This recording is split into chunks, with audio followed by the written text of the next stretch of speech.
Hello, हम रमा अनुपमा सब गोटा के प्रणाम आ स्वागत करै छी। एक महेशवाणी सुना रहल छी। जँ नीक लागे तो लाइक शेयर कमेंट जरूर करब और चैनल के सब्सक्राइब कर लेब। गे माई चंद्रमुखी सन गौरी हमर छथि, सूर्य सन करित जमाई।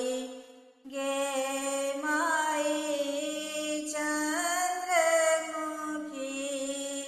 सन गौरी हमर छथि, सूर्य सन करित जमाई। नारद के हम कथी रे बिगड़लहुँ, ई बुढ़ अनल जमाई। गे माई एहन सुंदर दिया तिनक अहन पिया, नारद अनल उठाई। गे माई एहन सुंदर धिया तिनक अहन पिया, नारद अनल उठाई। गे माई चंद्रमुखी सन गौरी हमर छथि, सूर्य सन करित जमाई।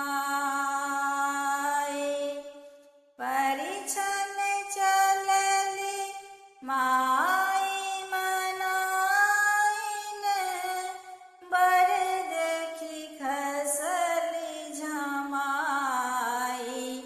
गे माई परिछन चलली माई मनाइन, बर देखी खसली झमाई। हम नहीं बियाहब इहो तपस्वी वर, मोर धिया रहती कुमारी।